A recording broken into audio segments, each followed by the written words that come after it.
Bom, pessoal, boa noite. Bem-vindos à jornada semestral da SPID. Eu sou o Leandro Santos, sou psicanalista, membro aqui da sociedade.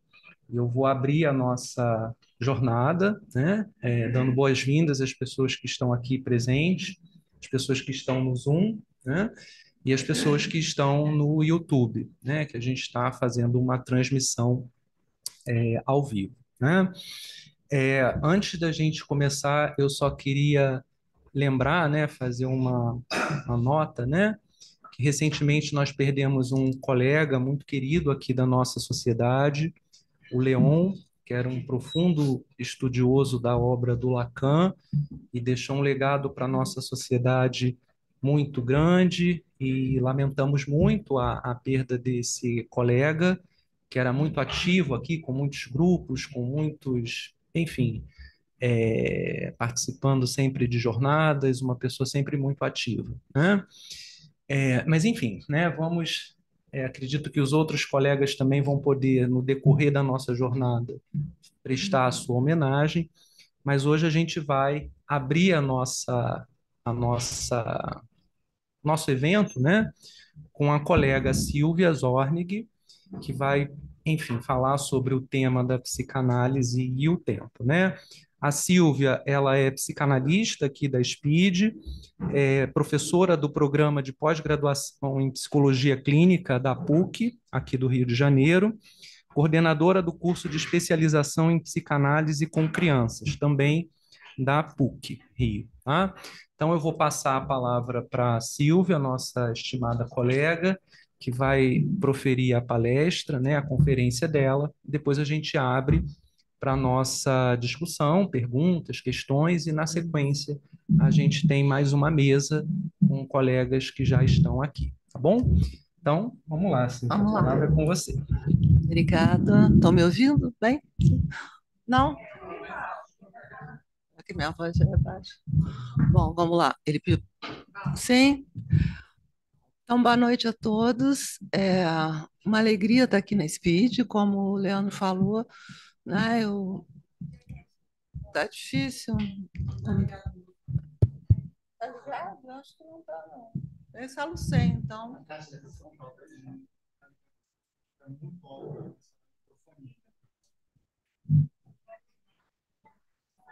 Então eu falo.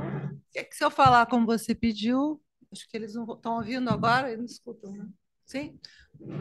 Bom, falar assim, sem microfone, estão me ouvindo, não? Melhor. Então tá. Bom, como o Leandro falou, eu sou da Speed, né, de muito tempo, então é uma alegria estar aqui. Quando a Ninfa me convidou, né, pedindo para falar um pouco sobre o tempo não passa, que é o tema da jornada, é claro que imediatamente a gente começa a pensar, né, a rememorar, a lembrar e a pensar sobre o tempo. E, enfim, comecei minha formação na Speed, acho que no final dos anos 80. Comecei em função da minha análise Clóvis Vital Brasil. Eu morei 5 anos em Nova York e tinha morado antes, era de Curitiba, então não tinha muito conhecimento aqui do Rio, então recebi o nome do Horus, vim para o Rio e comecei a análise com ele. Então, a minha transferência à Speed veio através da minha transferência ao meu analista, mas acho que tem uma coisa interessante, até pensando no tempo que não passa, né, apesar de passar muito cronologicamente, que durante a minha análise, quando eu resolvi fazer a formação, eu comecei a fazer entrevista com algumas sociedades e fiquei muito chocada quando me pediam para mudar de analista, né, para fazer uma formação. É claro que esse papo é meio datado e ainda bem que hoje em dia isso não acontece mais. Mas eu acho que desde essa época a Speed mantém uma coisa que eu valorizo muito, que é justamente essa pluralidade no pensamento psicanalítico, que faz com que haja uma abertura e haja uma possibilidade, né, de um confronto, de um compartilhamento com alteridade, e, ao mesmo tempo, falar de pluralidade não é falar de ecletismo. Então, eu acho que a Speed sempre soube manter isso, e, enfim, convivi muito tempo com o Leon, né? E como professor, até na minha época de formação, e também como colega, como membro psicanalista, foi realmente uma perda, mas era uma pessoa né, com um rigor no método clínico, teórico clínico da psicanálise da obra lacaniana, que conviveu muito bem com colegas que tinham outro pensamento, outra matriz, outra transferência teórica. Então, eu só queria deixar isso aqui, né, colocado como uma lembrança, uma homenagem a ele, mas também como um reconhecimento da nossa sociedade, que, nesse sentido, mantém desde o início esse pensamento que abre, né, para uma crítica, para uma discussão, para algo muito arejado, que não é fechado, nem dogmático, nem ortodoxo. Em relação, então, a pensar um pouco a questão do tempo, eu vou falar do tempo, né, que não passa, pensando, evidentemente, na clínica psicanalítica. Mas eu trouxe aqui uma reflexão a partir de pensar um pouco essa diferença entre acontecimento e experiência. Uma reflexão que eu trago do filósofo italiano Giorgio Agamben, que vai trazer, tem um livro que é muito interessante, que chama Infância e História, onde primeiro ensaio, primeiro capítulo, não sei se chamaria de capítulo, o primeiro ensaio do livro, se chama Destruição da Experiência, onde ele vai dizer que o homem contemporâneo, como ele diz, é expropriado da sua biografia e da sua experiência. E ele traz o Benjamin, que em 1933 já dizia que havia uma pobreza de experiência na modernidade, mas que ele, na época, atribuía à guerra, à catástrofe da Guerra Mundial, que fazia com que as pessoas voltassem da guerra emudecidas e sem poder compartilhar as suas experiências.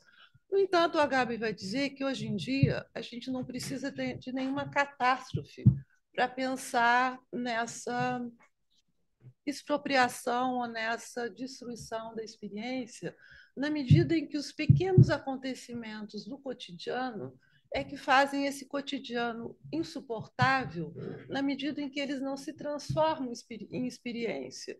E que essa seria o grande problema da contemporaneidade, e não porque essa época é pior do que foi o passado, mas é uma época onde a experiência ela não pode ser legitimada, porque ele fala uma coisa que eu acho interessante, que ele diz a experiência ela precisa ter uma autoridade, e a autoridade que legitima a experiência é justamente a palavra. E, na verdade, hoje em dia é muito difícil achar uma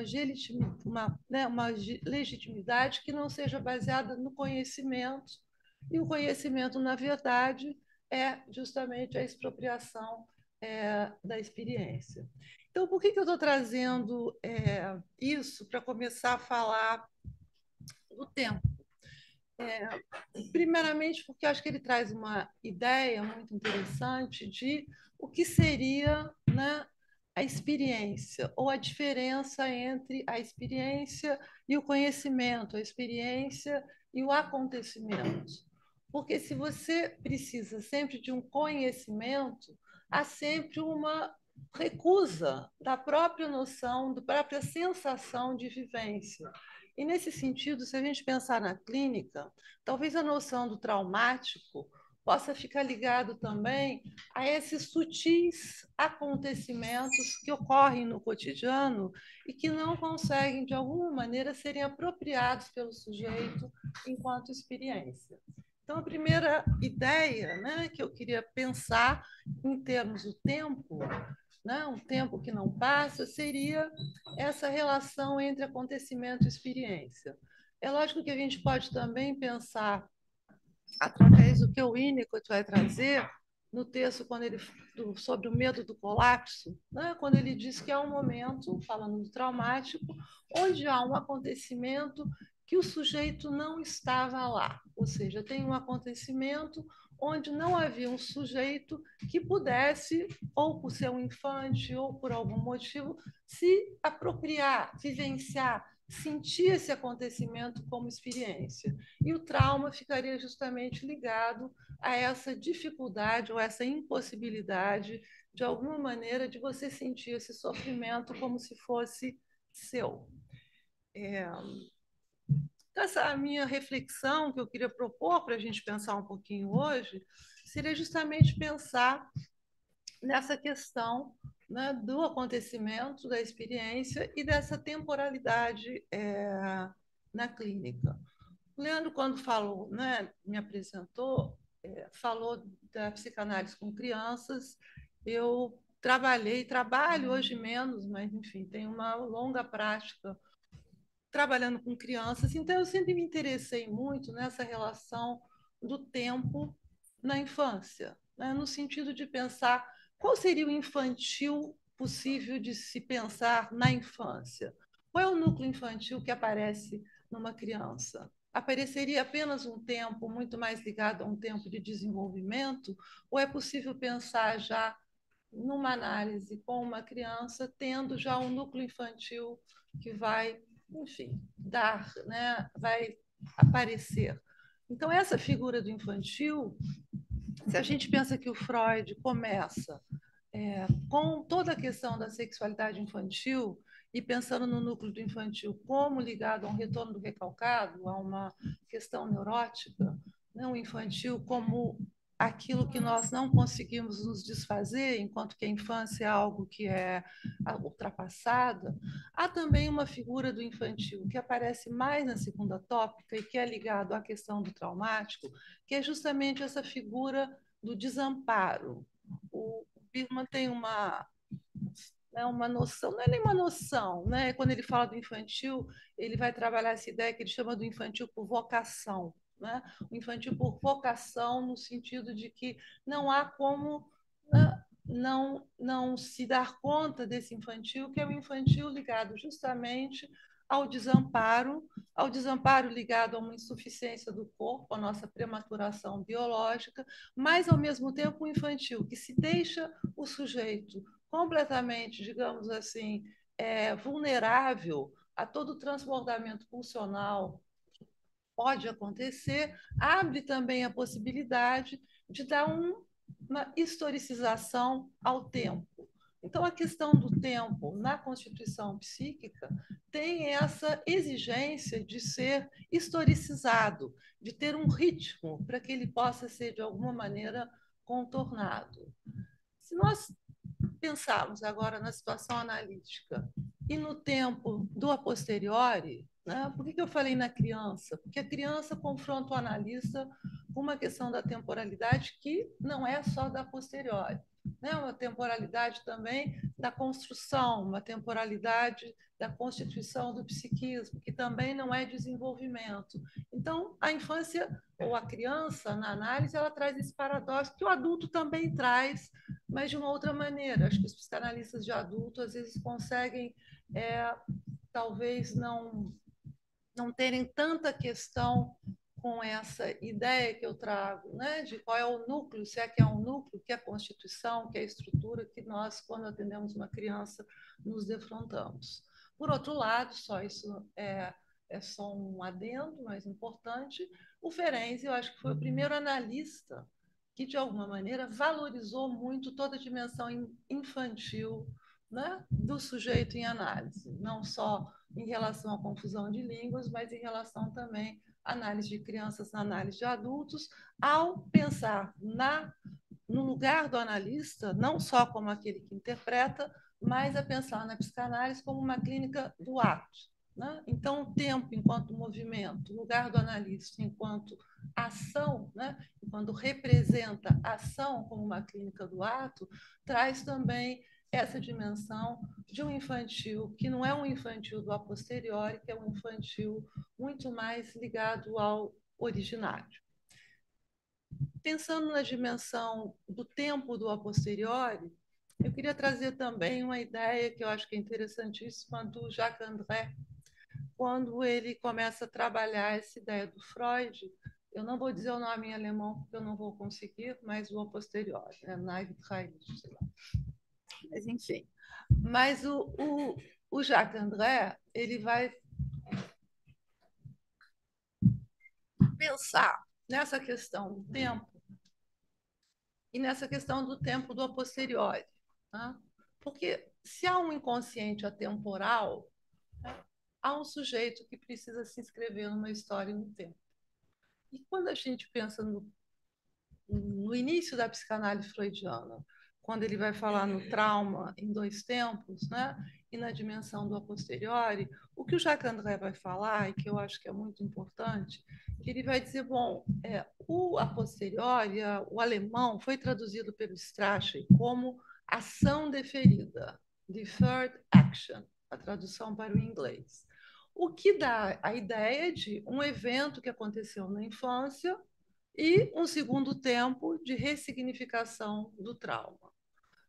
Quando o Lacan, em 1953, traduz para o francês como après-coup, aí já há uma ideia, uma noção que vai subverter essa ideia de o tempo como uma flecha, passado, presente, futuro, porque o après-coup traz justamente o após o golpe.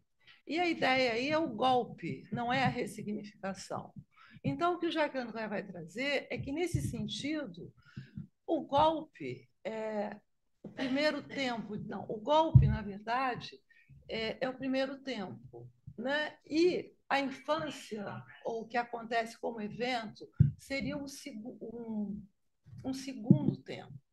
Dizendo, o que ele quer dizer com isso? Que o trauma, ao mesmo tempo, ele condensa, né? Os tempos são condensados no trauma, né? E no golpe. E que o golpe, na verdade, abre justamente para o que pode ser, de alguma maneira, trabalhado ou contido ou acompanhado na situação analítica. Então, nesse sentido, o a posteriori, o tempo, não é tanto essa questão de um tempo de latência, mas é pensar que o que inaugura, na verdade, o trauma seria a situação analítica. Né? Então, eu gostei muito dessa ideia, não tinha lido esse texto dele, né, de pensar nesse após o golpe, né, nessa ideia de golpe, da situação analítica tendo essa função também de abrir para uma novidade, para um golpe, né, que é um golpe que vai justamente se dar junto com esse tempo do passado, esse tempo da infância, nesse encontro com outro que possa ter essa função de testemunho e de acompanhamento do que se dá. Então, mesmo a noção do a posteriori, vocês podem ver que não dá para levar, não dá para pensar, né, num tempo só, num tempo muito linear, porque nesse sentido a análise, ao mesmo tempo que ela abre para uma nova situação, ela também pode ativar o próprio golpe. Né? É depois de um golpe que instaura o golpe. E, nesse sentido, a ideia, a proposição do Jacques André é de pensar nesse tempo muito mais no sentido de um paradoxo, de uma simultaneidade, do que no sentido de uma linearidade.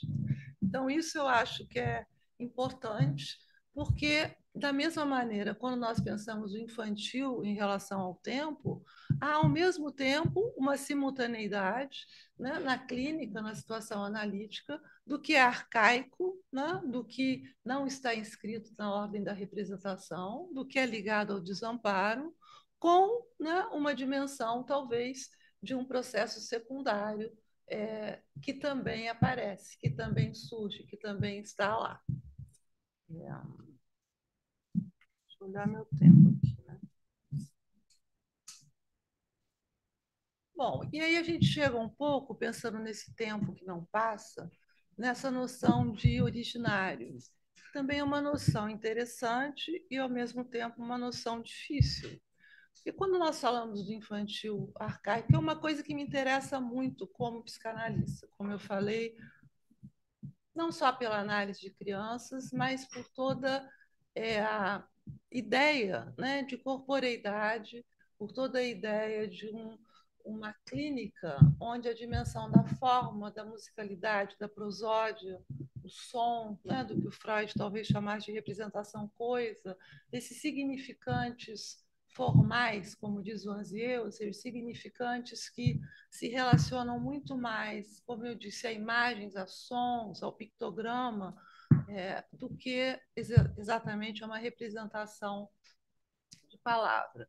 E essa questão do arcaico fica ligado também ao que o Leandro trabalhou na tese belíssima dele de doutorado, ligado à questão dos sofrimentos, né, narcísicos, dessa clínica das fronteiras, porque é uma clínica justamente que vai trazer à tona toda essa dimensão, né, de um tempo, né, um tempo do traumático, que é um tempo congelado, que é um tempo da presença absoluta, mas que é um tempo também que faz com que haja uma pergunta em relação ao próprio lugar do analista. Né? O que é possível um analista fazer diante, né, desse trauma que fala muito mais de uma dimensão do vazio do que de uma dimensão de um excesso pulsional. É muito mais, como diz o Green, uma clínica do branco, né? Uma clínica sem corpo, uma clínica onde essa dimensão de buracos psíquicos aparecem muito mais, e essa ameaça de uma discatexia do objeto faz com que haja uma, digamos assim, uma temporalidade congelada. Então, essa ideia de golpe, eu acho que, de novo, do André, tem essa noção de um movimento, né, de uma sacudida na situação analítica, e de um analista também que vai usar todo o seu corpo, vai atuar, vai agir, vai estar junto com o sujeito nessa dimensão de poder se pensar num certo descongelamento, que não quer dizer que o trauma ou que a clivagem tenha que ser elaborada, integrada. Não há, na minha fala, nenhuma ambição de uma clínica da representação, mas há sim só um papo para a gente pensar no que ou como a situação analítica, ou como uma análise poderia, de alguma maneira, trabalhar, né? Estar, ter alguma função nessa clínica desses traumas tão precoces, como diz o Gussion, tão precocíssimos. Né? Tem uma citação do Freud, que acho que todo mundo já deve conhecer, mas que é interessante, porque ela já do Freud mais no final da obra, onde ele vai falar sobre isso. Ele vai dizer o seguinte, né?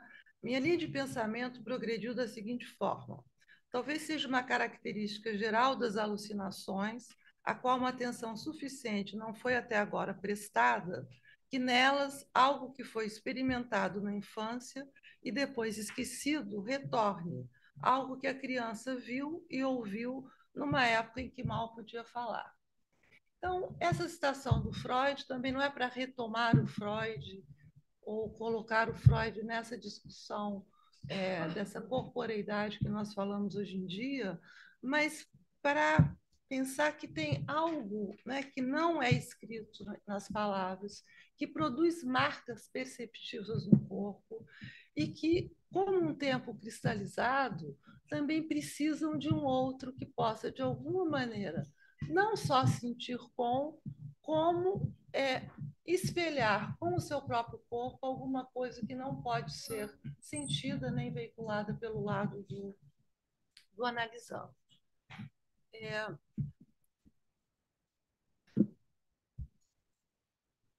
Então, eu queria trazer duas coisas e um fragmento clínico para provavelmente a gente já terminar. Um seria o seguinte: se a gente fala em golpe na situação analítica, como pensar o lugar do analista, né? Nessa clínica, principalmente nessa clínica do traumático precoce? Tem, tem um psicanalista francês que chama Daniel Marcelli, que trabalha com adultos, mas trabalha muito com crianças muito pequenas, com bebês. E ele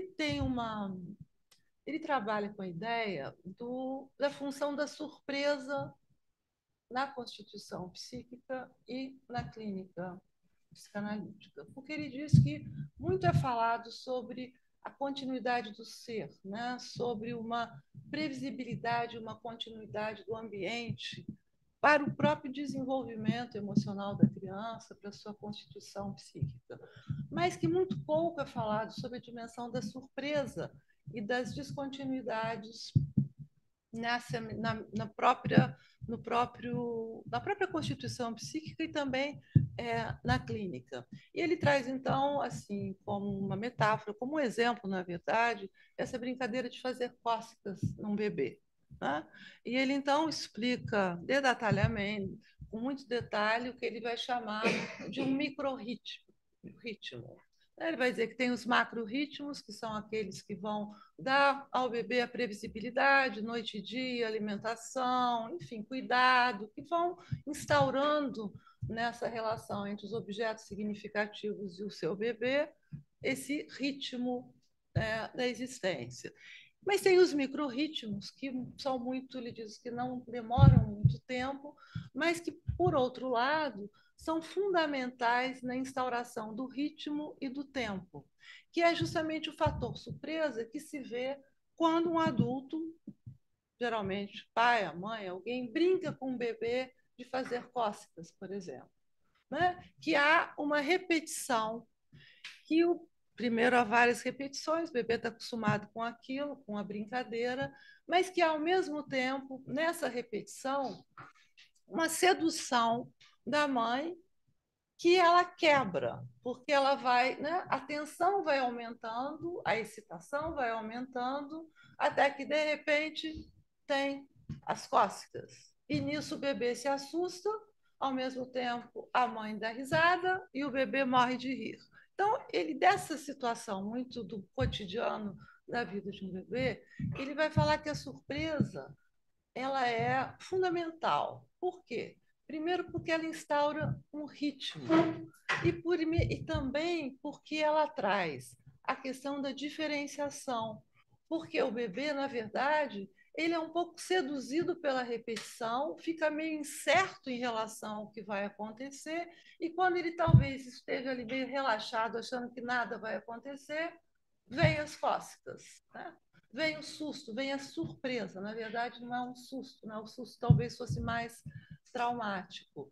E essa surpresa, ela vai instaurar a diferença entre o que é dele e o que é do outro. E, ao mesmo tempo, ela só pode ser instaurada se ele se deixa, ele fala, se ele se deixa ser uma vítima feliz do adulto. Né? Então, Silvia, por que você está falando sobre isso?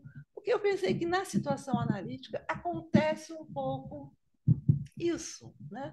É preciso, não é preciso no sentido de exigência, mas há também uma surpresa na relação. Quer dizer, há primeiro um golpe na própria relação, na própria situação analítica de estar diante de um analista.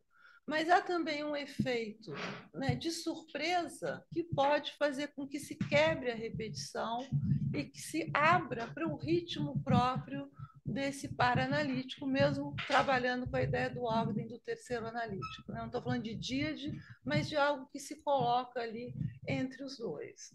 Então, essa ideia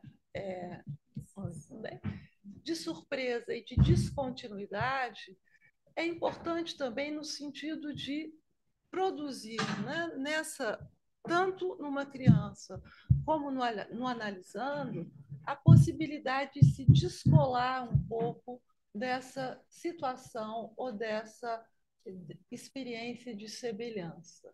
Né? Porque a gente, quando fala, às vezes não se dá conta disso.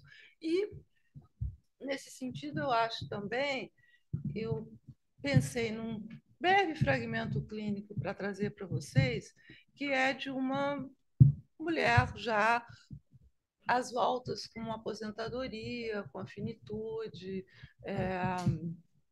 e no envelhecimento, nas mazelas que o corpo começa a trazer em torno de alguns sintomas não graves, mas que incomodam, e que sonha muito. Mas ela sonha de um jeito que às vezes ela interrompe a sessão para sonhar, para me contar um sonho.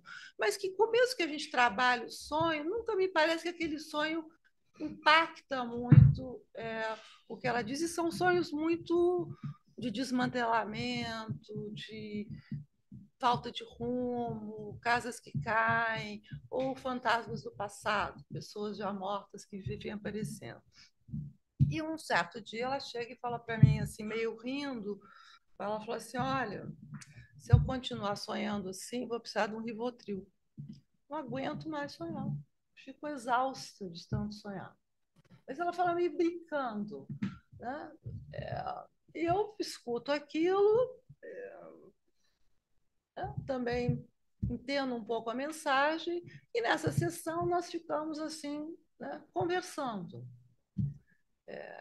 O Roussillon tem uma ideia que ele chama de conversas psicanalíticas, que ele diz que são, às vezes, para analisandos que precisam mais do que deitar no divã, né? O francês, assim, a França tem um pouco essa diferença, que eu acho que a gente no Brasil talvez não faça tanto em relação ao uso ou não do divã, mas enfim, falando de pacientes que precisam conversar com o analista no sentido muito mais da conversa em si e não do conteúdo. Então, nessa sessão, nós duas ficamos conversando sobre nossas vidas profissionais. Também não vou falar muito aqui em função de confidencialidade do caso, mas tínhamos coisas em comum que ficamos conversando. A sessão inteira a gente conversou. E aí, na sessão seguinte, ela chega e diz que ela teve um sonho curioso, que ela sonha que ela abre uma gaveta na casa dela atual e tira várias roupas de criança dos seus filhos enquanto pequenos. E dobra, tira poeira e pensa para quem ela vai doar, que ela quer doar aquelas roupinhas para quem precisar. Os filhos já são adultos na vida real, mas no sonho ainda são crianças e ela se pergunta como ela pode doar as roupas se eles ainda não cresceram.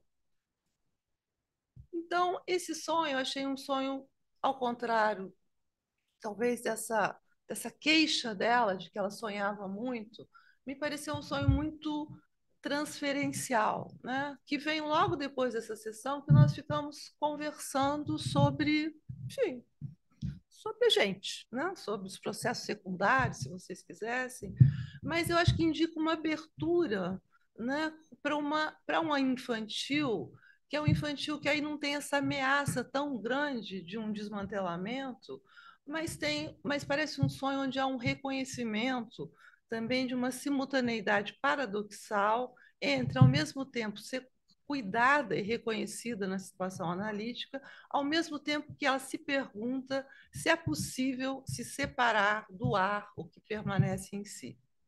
Então, né, voltar ao Rivotril, falar com o analista, parece relacionar também essa ideia do Rivotril a um modo primário de experiência de sensação, se anestesiar, se acalmar, se proteger da invasão do outro via interpretação e entrar no jogo, conversar, espelhar as experiências profissionais, compartilhar, permite a reintrodução do jogo transferencial e do vivenciar a experiência de estar diante de um outro que permite essa retirada a esse mundo de sensações, enquanto mantém essa função de testemunho e de observação. Eu vou pular. Então, nesse sentido, né, essa ideia que eu trouxe do golpe e do tempo é uma ideia da gente pensar, que é claro que todos nós pensamos, sempre na transferência como uma nova situação, talvez como um traumático, mas um traumático que permite uma abertura em função da presença do analista. E eu vou terminar com uma citação desse texto do Jacques André, onde ele diz o seguinte: se a esperança psicanalítica se mantém, é porque, para um trauma, é preciso que haja dois, tanto na primeira impressão, como naquela pré-coup da transferência e da contra-transferência. Então, era isso que eu queria falar para vocês.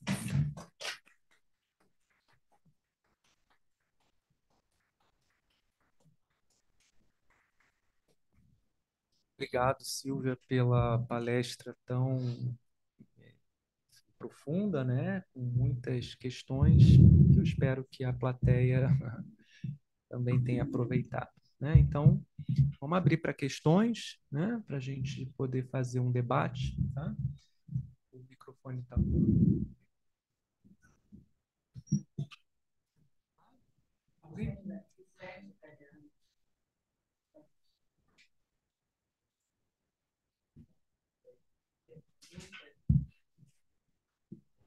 Tem que ligar. com muita paciência. Acho que não, mas dá para te ouvir bem. Não, você é melhor que a Fausta agora. A Fausta vai falar. Então, a doutora Cíntia Ladvocato fala bem italiano, a doutora Fausta vai falar daqui a pouco em português, eu vou também fazer uma comunicação breve, e perderam a sua comunicação, infelizmente, porque a gente podia ter feito isso numa tradução simultânea. Então, eu fico pensando agora que vamos fazer as perguntas, se pelo menos nas perguntas e suas respostas, a gente poderia pedir à doutora Cíntia que fizesse a tradução dessa parte da sua apresentação, com a possibilidade de eles poderem entender alguma coisa do que se passou aqui.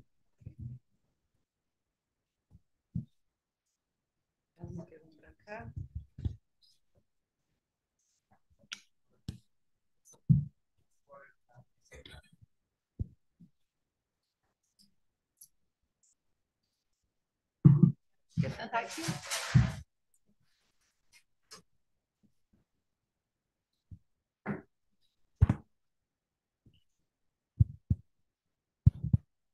Uma outra questão?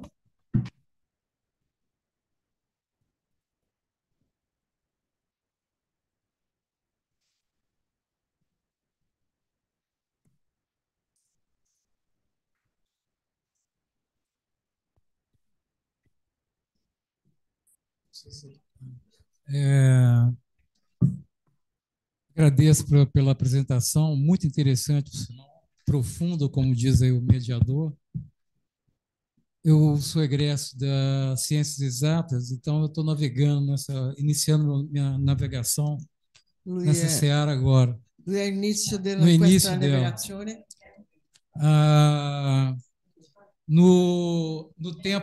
No tempo. Ok. O início vem da ciência. Continua. Ok. Então, fazendo um raciocínio aqui meio que matemático, que eu não quero mais fazer na minha vida, mas eu vou fazer aqui. Se eu considerar um tempo T0 do golpe, gostaria que, Silvia, você me desse um pouquinho mais de esclarecimento. O que significaria essa dinâmica desse golpe?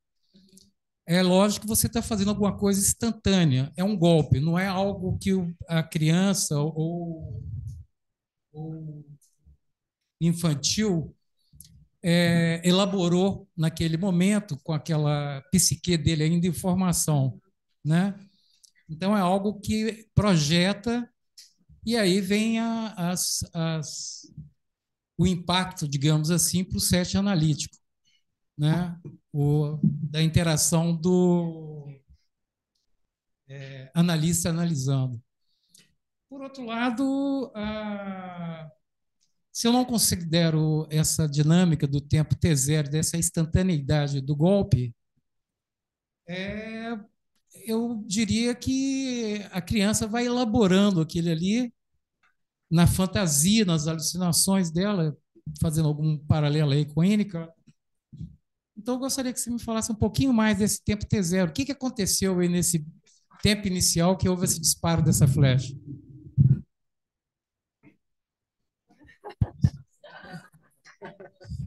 É muito difícil, né? Estou esperando. Eu vou grande. Eu respondo, então, talvez você traduza a resposta. Frase por frase. Então, a ideia, porque assim, a ideia desse após o golpe vem da tradução do francês, do alemão, do Freud. Questo concetto pré-golpe vem do francese. Pré-coup, depois do golpe. Então, a ideia do Jacques André, na verdade, é problematizar um pouco os dois tempos do trauma quando Freud começa a como pensar problematizar os dois tempos da teoria da sedução freudiana. da teoria da sedução freudiana. Vou enxugar um pouco para ficar um pouco mais claro.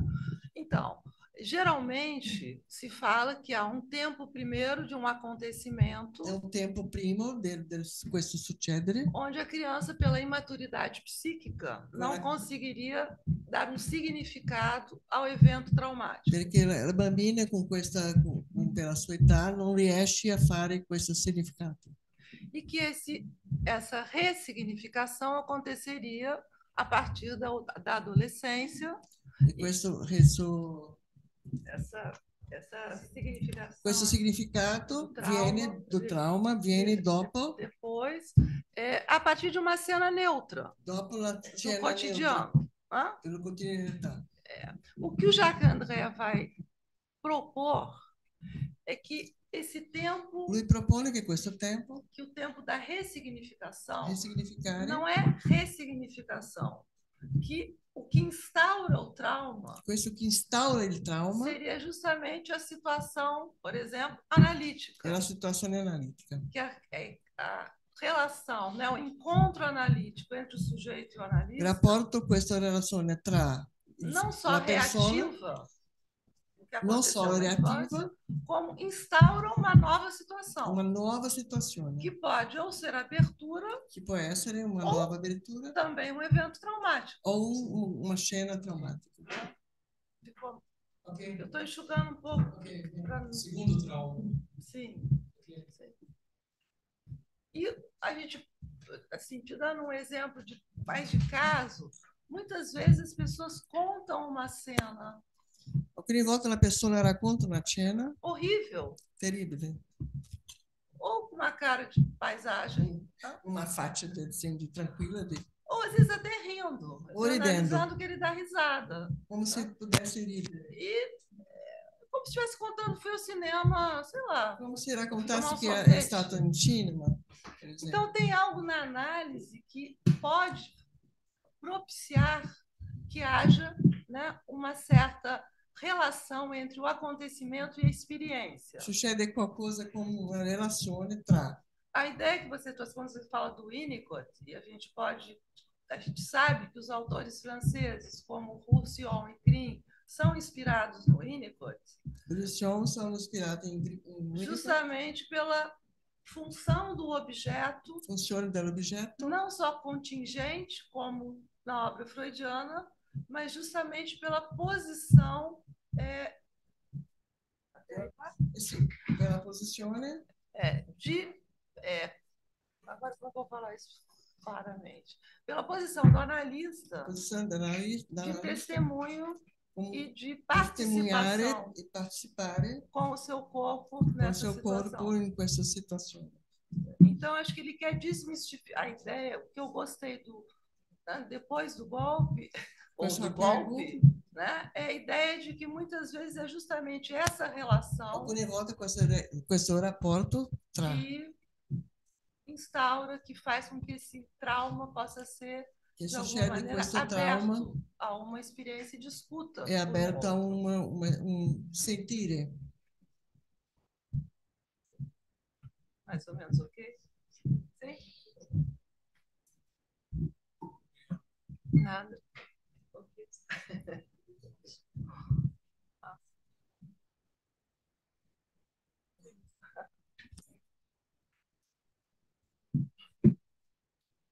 Oi, tá ligado?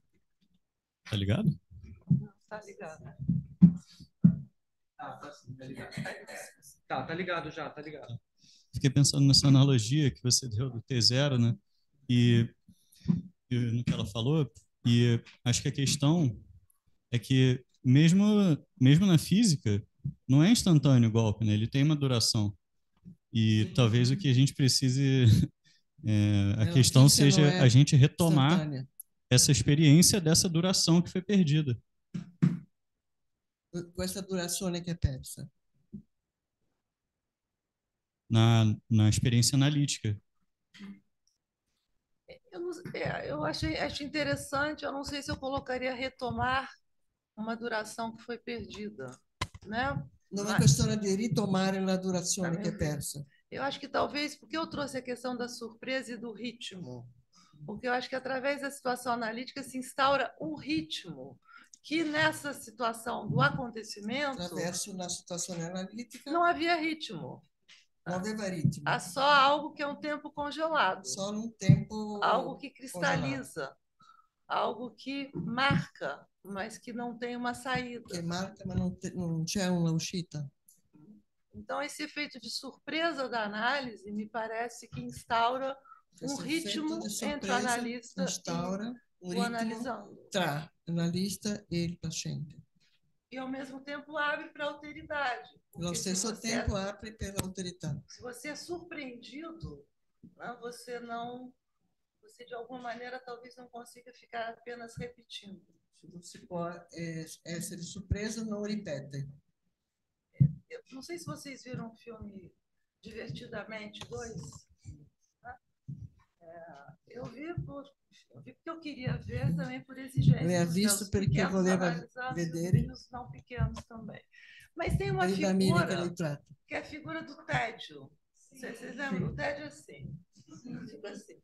Mas ele fica ali naquele painel de controle, ansiedade, aquela confusão, e ele só ali deitado. Questo personaggio do tédio aspettava finalmente. Até que, de repente, ele fala alguma coisa, e todo mundo... Ele só fala qualquer coisa. Para.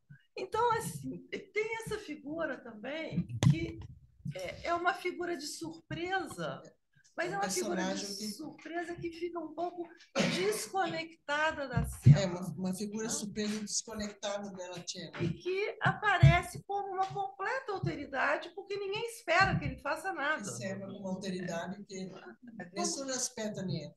Como se ele não estivesse ali. E, de repente, ele fala algumas coisas que fazem todo sentido. Né? Enquanto ansiedade, aí tem ali uma correria. Então, voltando um pouco a você, e da situação analítica, tem também essa figura do analista enquanto um analista que também suporta uma certa descontinuidade. Uma descontinuidade. Uma descontinuidade que traz surpresa e, portanto, a surpresa produz uma expansão entre o eu e o outro. Que fa una distinzione tra uno e l'altro.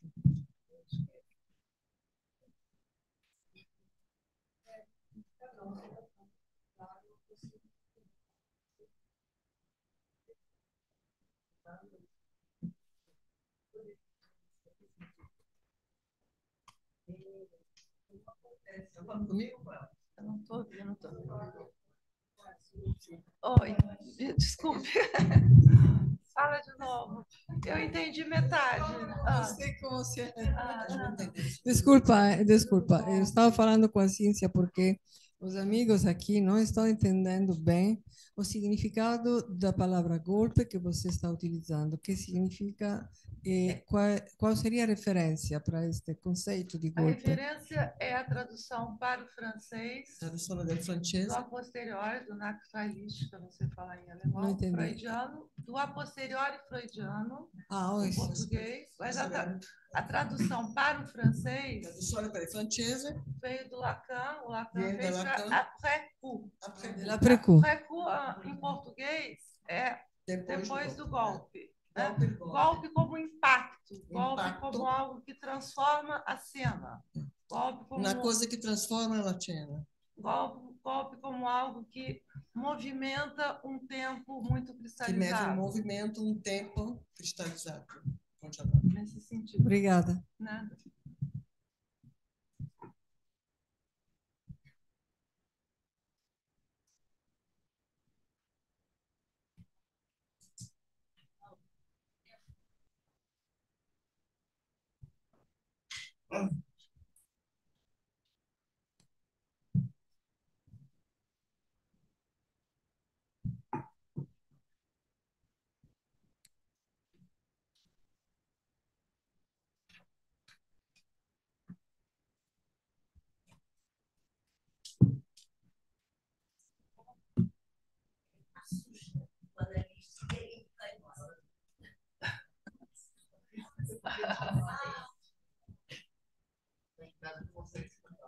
Então tá, Silvia, eu perguntei e se o golpe assusta?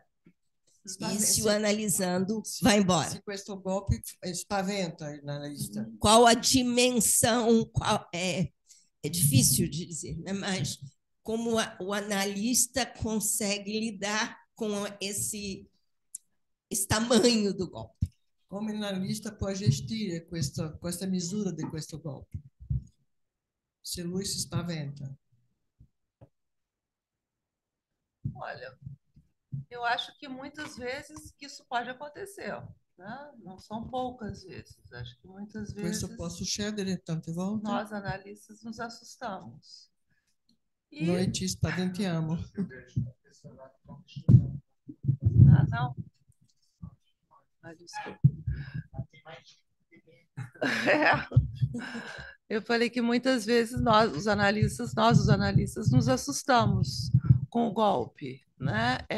É por isso que eu até acabei com essa citação do Jacques André, né? Porque eu acho que o que pode sustentar, de alguma maneira, uma certa, não uma desistência, mas uma aposta, é justamente o próprio encontro analítico. Questo Né? incontro Eu sei que analítico parece può succedere. meio óbvio, mas não no sentido de Sembra uma óbvio. experiência compartilhada. É como se fosse Né? uma Porque eu acho que o experiência analista se assusta condivisa. com o acontecimento, né? Com o O evento, analista se spaventa com l'evento, com a potência do com a golpe que potência ele mesmo às vezes produz. che Né? lui stesso può. E acho que cada um de nós tem lá seus mecanismos. Muitas vezes a gente trabalha, né, pensa muitas vezes, por que eu sinto tanto sono com alguns pacientes? Também Perché alcune tem, volte tem sento formas sono con alcuni de pazienti, defesa que aparecem no corpo. alcune Mas volte sembra nel proprio corpo. o interessante, eu acho, dessa questão do trauma, do golpe, é, por exemplo, quando se fala de uma transferência em reverso. Quando Né? se pensa numa transferência em Em reverso, reverso, que é mais uma até para já dar as referências, que é uma contribuição do Roussillon é uma contribuição de Rousseau sobre com que o analista tem que sentir o que o paciente não consegue sentir em si. e o analista Né? deve sentir aquilo que o paciente não sente. Teoricamente interessante, mas para viver é muito difícil. Teoricamente Né? interessante, Então, é però claro que per o vivere è difficile. corpo do analista responde ao golpe Il corpo também. dell'analista risponde al golpe. Mas talvez por esse motivo, por ter um corpo respondendo, e por isso acho que a indicação do Ferenczi é que os analistas de adulto deveriam seguir os analistas de criança Analista de e adulto entrar na cena, essa seria a forma, talvez, de não sarebbe sucumbir ao meglio golpe. Né? seguire l'analista De di entrar bambini na cena, de e entrar numa entrare in cena questa cena do ato. E durante depois, o ato. então, veremos o que acontece. e dopo possiamo vedere cosa succede.